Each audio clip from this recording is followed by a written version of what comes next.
Students, आप सभी का वेलकम है गुरुकुल हब यूट्यूब चैनल पर। आज की इस वीडियो में हम बात करेंगे आरआरसी ग्रुप डी का जो एग्जाम हुआ है उसकी कट ऑफ क्या रहने वाली है। तो यहाँ पर मैं कुछ जोन के बारे में डिस्कस करूंगा कि उस जोन की फिलहाल कट ऑफ क्या रह सकती है, नॉर्मलाइजेशन का उस कट ऑफ पर क्या फर्क पड़ेगा, कितने मार्क्स पर आपका सिलेक्शन हो पाएगा। तो इन सभी पॉइंट्स पर इस वीडियो में डिस्कस करूंगा। तो आप इस वीडियो को टिल एंड तक देखिए और समझिए कि कितने मार्क्स आपके बन रहे हैं और आप कितने सेफ जोन में हैं।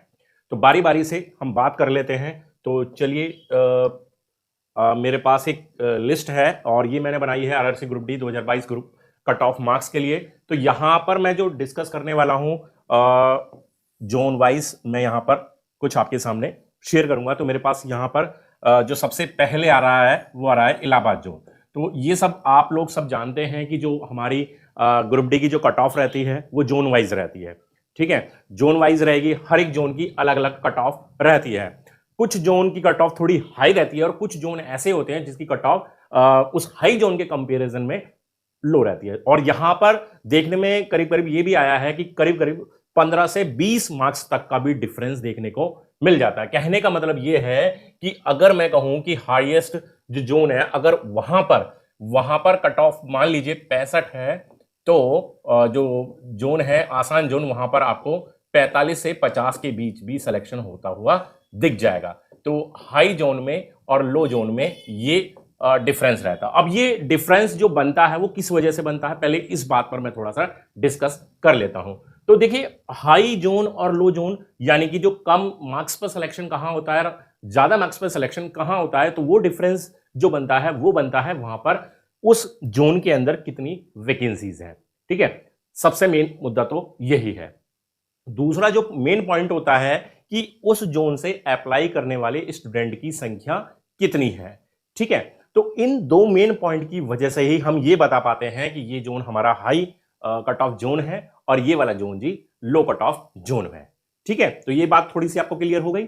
और नॉर्मलाइजेशन एक मेन फैक्टर होता है कभी भी आपके सिलेक्शन में। कभी कभी आपने देखा होगा कि एक नॉर्मल सा बच्चा जो 45-46 तक का ही स्कोर करता है और वो एग्जाम में पास हो जाता है, वहीं दूसरी ओर एक जो 70 मार्क्स ला सकता है बच्चा, वो भी एग्जाम से आउट हो जाता है। तो वो जो मेन फर्क आता है वो आता है आपका किससे, नॉर्मलाइजेशन से। अब ये नॉर्मलाइजेशन क्या होता है ये भी थोड़ा सा हम समझ लेते हैं, फिर मैं बारी बारी से जोन वाइज कट ऑफ पर भी आऊंगा, ज्यादा समय नहीं लूंगा। तो नॉर्मलाइजेशन में क्या होता है कि वहां पर इसके बारे में मैंने एक पर्टिकुलर वीडियो पहले भी बनाई थी, है ना, तो वो आप देख लेना। बाकी मैं यहां पर थोड़ा सा जल्दी से बता देता हूं। नॉर्मलाइजेशन में क्या होता है कि हम जितने भी हमारे शिफ्ट होती है, शिफ्ट वाइज स्टूडेंट्स का नॉर्मलाइजेशन किया जाता है। मतलब वहां पर एक हाईएस्ट स्कोरर कौन है उस शिफ्ट का, और उस शिफ्ट में जो मिनिमम कितने बच्चों को वहां पर हमें सेलेक्ट करना है, उस हिसाब से एक एवरेज निकाला जाता है। और एवरेज निकालने के बाद हमें पता चलता है कि इस शिफ्ट का पेपर आसान है और इस शिफ्ट का पेपर थोड़ा सा टफ है। और उसी से ही मार्क्स का जो मार्जिन होता है, नंबर्स का जो आपके अंक का जो मार्जिन बनता है वो उसी वजह से बनता है। कहीं कहीं ये मार्जिन 15 से 20 मार्क्स तक का भी देखने को मिल जाता है। क्लियर?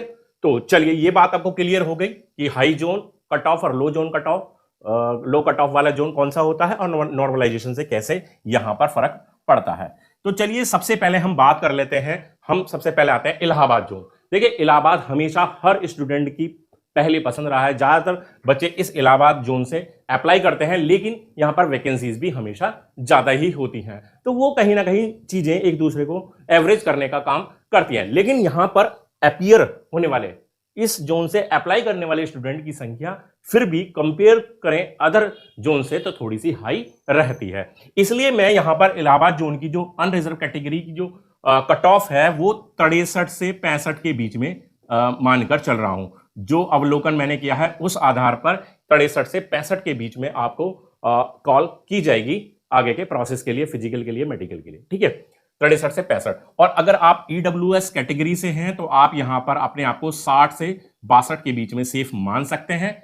ठीक है, और वहीं अगर मैं ओबीसी कैटेगरी की बात करूं तो वो भी सिमिलर लगभग इसी रेंज में हम रखेंगे, क्योंकि जब कोई भी कंपटीशन, बड़ा कंपटीशन होता है ना, और जहां मार्क्स का बहुत ज्यादा अंतर नहीं रहता, तो वहां कैटेगरी वाइज जो कट ऑफ बनती है ना, कैटेगरी के हिसाब से, तो उसमें बहुत ज्यादा बड़ा फर्क आता नहीं है। तो यहां पर मैं भी इसको 60 और 62 के बीच में ही ओबीसी रखूंगा, ईडब्ल्यूएस के इक्वल रखूंगा, ठीक है। वहीं एससी की अगर बात करूं तो एससी में थोड़ा कम देखने को मिल जाएगा, 55 से आप 59-60 तक इसमें उम्मीद कर सकते हैं। इसमें थोड़ा सा मैं डिफरेंस भी ज्यादा लेकर चल रहा हूं। तो ये बात की मैंने इलाहाबाद जोन से, जो सबसे ज्यादा पॉपुलर जोन है। वहीं मैं गोरखपुर की बात करता हूं तो गोरखपुर में हम यहां पर 62 से 64 के आसपास अपने आप को सेफ मान सकते हैं, है ना।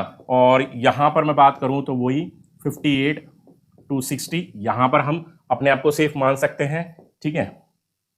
ओबीसी यहां पर मैं 59 to 62 तक मानकर चलता हूं ओबीसी, ठीक है, इतना हो सकता है। और वहीं मैं अगर एससी कैटेगरी की बात करूं तो 54 to 57, 58 तक हम इसको भी मानकर चल सकते हैं गोरखपुर जोन में। क्लियर। आगे अगर बात करूं तो हमारा मोस्ट पॉपुलर आता है चेन्नई। चेन्नई की कंपेयर की जाए इन सभी जोन से तो थोड़ा कट ऑफ में अंतर आएगा। यहाँ पर 60 से 62 के बीच में यहाँ पर हम कट ऑफ को मान के चल सकते हैं चेन्नई जोन में, ठीक है। वहीं मैं ईडब्ल्यूएस कैटेगरी की बात करूं तो 58 थोड़ा कम रहेगा, तो 56, 58 अपर लेवल पर मैं 58 मानकर चल रहा हूं। ये मैं जो रेंज बता रहा हूं वो रेंज में इसलिए बता रहा हूं कि मान लीजिए मैंने आपको 64, कोई इसको समझ लेते हैं, तो 64 का कहने का मतलब ये है कि इसमें +2 में मानकर चल रहा हूं, ठीक है, +2। तो वो एक रेंज मैंने इसलिए ये बनाकर यहां पर रखी है, क्योंकि थोड़ा बहुत देखिए अंतर हमें लेकर चलना पड़ता है। एक सटीक कट ऑफ तो बताना थोड़ा मुश्किल हो जाता है ना। तो 56, 58 हमने यहां बताया, और ये भी 57 to 60 हम मानकर चल सकते हैं ओबीसी के लिए। एससी के लिए हम अगर बात करें तो वो आपका 52 to 55 आप यहां पर सेफ हो सकते हैं, ठीक है। वहीं मैं अगर आता हूं पॉपुलर जोन में, पटना जोन की अगर मैं बात करूं तो पटना जोन चेन्नई के मुकाबले थोड़ा सा ऊपर रहेगा, ठीक है। तो मैं इसे बिल्कुल गोरखपुर से कंपेयर कर सकता हूं, 62 to 64 यहां पर आपको देखने को मिल जाएगा। वहीं अगर मैं बात करूं ईडब्ल्यूएस कैटेगरी तो 58, 59 के समथिंग आप यहां भी मानकर चल सकते हैं। सिमिलर ओबीसी की अगर बात करूं, ठीक है, तो ओबीसी में भी आप 59 to 61 तक आप मान सकते हैं।